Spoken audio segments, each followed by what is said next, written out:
আচ্ছা, বলছিলাম আপনি কি এখনো পুলিশে চাকরি করেন? না, করি না। মাঝে মাঝে ট্রেনিংয়ে যাই। ভাবছি একদিন আপনাকেও সঙ্গে নিয়ে যাব। আমি আমি কি করব? যাবেন আমার সঙ্গে এমনি? অসুবিধা আছে? না, অসুবিধার কিছু নেই, তো আপনাকে দেখে আমার অস্বস্তি হচ্ছে। বারবার এই একই কথা কেন বলছেন বলুন তো? কি করেছি আমি যে আমাকে দেখলে আপনার অস্বস্তি হচ্ছে? আমার মনে হচ্ছে আমি আপনাকে বহু বছর ধরে চিনি। বহু বছর আগে থেকে আপনি আমাকে ঠিক কিভাবে চেনেন? কেন মনে হচ্ছে আপনার এমনটা? যদি আমাকে চিনতেই পারেন, চিনেনি যদি, তাহলে ও বাড়ির লোকেরা তাদের চিনতে পারছেন না কেন? আমি জানি না, আমার যা মনে হচ্ছে আমি তাই বলছি আপনাকে। আমার খালি মনে হচ্ছে জীবনে কখনো হয়তো আমি দেখেছি আপনাকে। আপনার এরকম মনে হয় আপনি আমাকে আগে কখনো দেখেছেন? হঠাৎ এই প্রশ্নটা কেন করছেন? আপনি আমাকে প্রশ্নে প্রশ্নে জর্জরিত করে দিচ্ছেন, আর আমি আপনাকে প্রশ্ন করতে পারবো না। আপনি আমাকে আটকে রেখেছেন, আমাকে যেতে দিচ্ছেন না। ওই বাড়ির লোক বলছে, ওই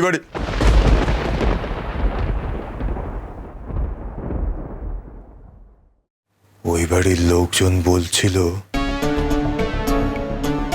আমাকে নাকি ওই বাড়ির ছেলের মতো দেখতে।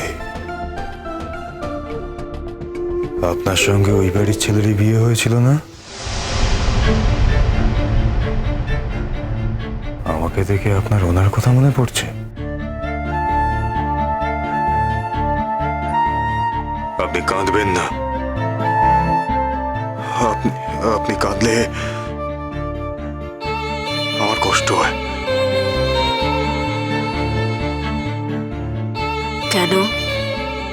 মাত্র একদিনের আলাপ।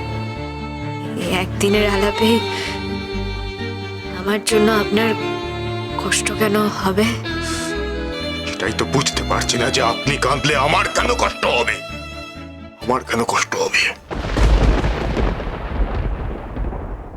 আচ্ছা, আপনি শিরিন নামে কাউকে চেনেন?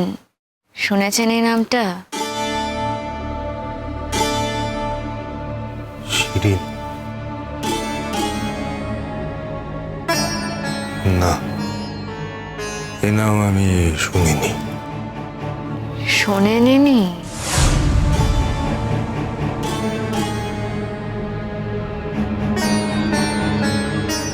আসলে সব না কেমন জানি তালগোল পাকিয়ে যায়। আপনি বিশ্বাস করছেন না তাই না? কিন্তু আমার মনে পড়ছে না শিরিন না। আর আমার নামটা? এই দেখেছেন, কি যে হয় কিছু বুঝতে পারি না। আমি না আবার ভুলে গেলাম। আপনার নামটা কি জানো? আমার নাম গুড্ডি। গুড্ডি সরকার। শুনেছেন এই নামটা? কুট্টি?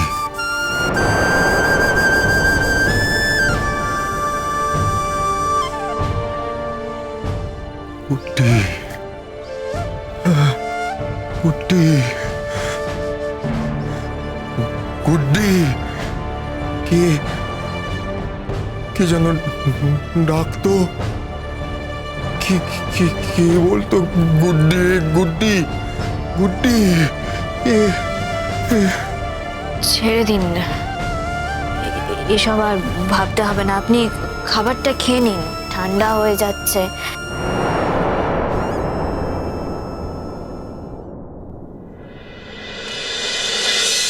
দাঁড়াও, তোমাকে জামা কাপড়গুলো দেখাই। না না, আমার এখন দেখার সময় নেই। দাঁড়াও, ছেলে মেয়েগুলো এখনো ফিরলো না।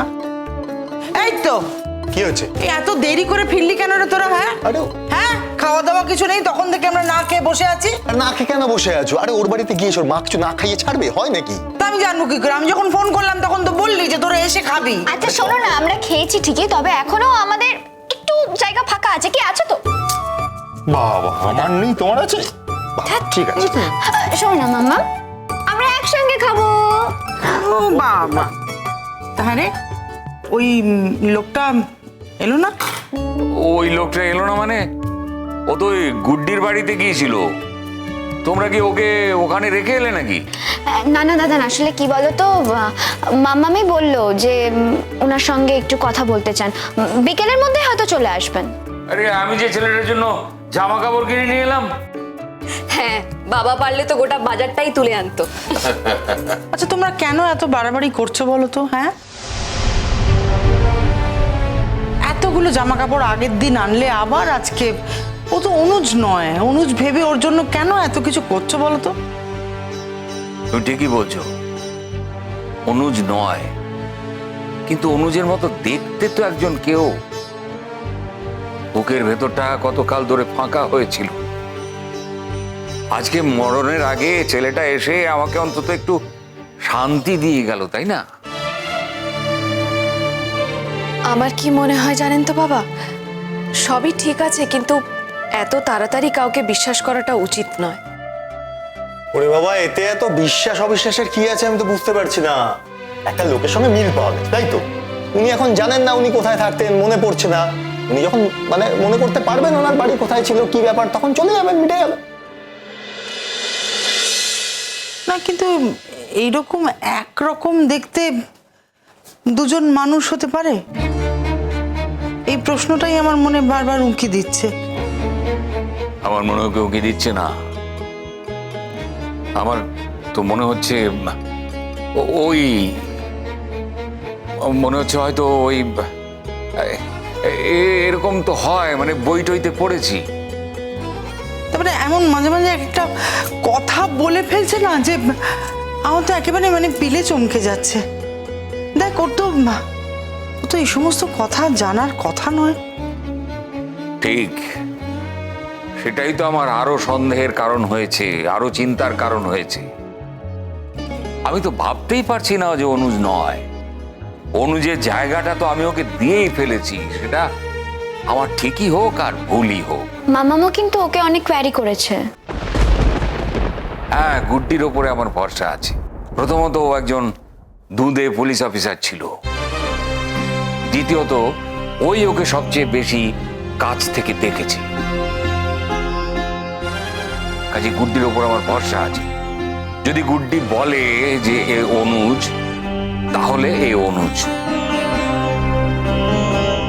যদি বলে গুড্ডি এ অনুজ নয়, তাহলে অনুজ নয়। কিন্তু অনুজের মতো দেখতে বলে ওকে তো আমি আমার বাড়ি থেকে কোথাও চলেও যেতে বলতে পারবো না।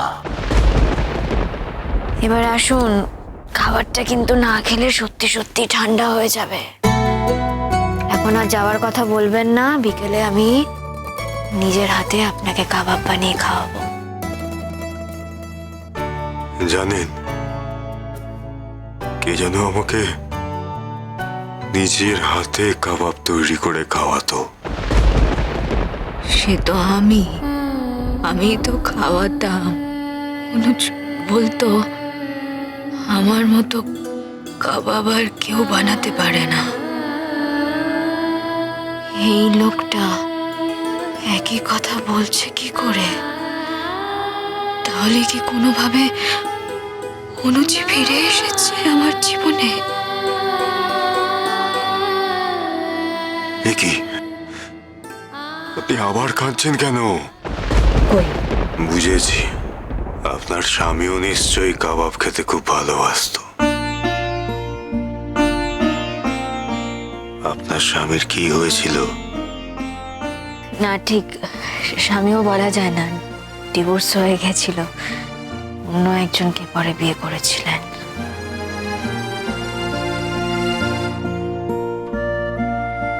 শুধুমাত্র কাগজে কলমে ছাড়াছাড়ি হলেই কি সব সম্পর্ক ভেঙে যায়? কিছু কিছু সম্পর্ক থাকে এই সমস্ত কিছুর ঊর্ধ্বে, থাকে না?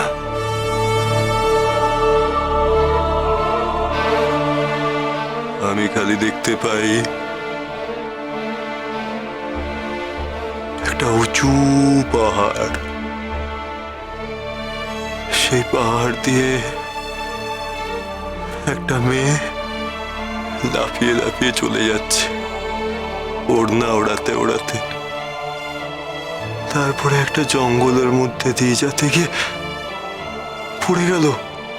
আমি দেখলাম।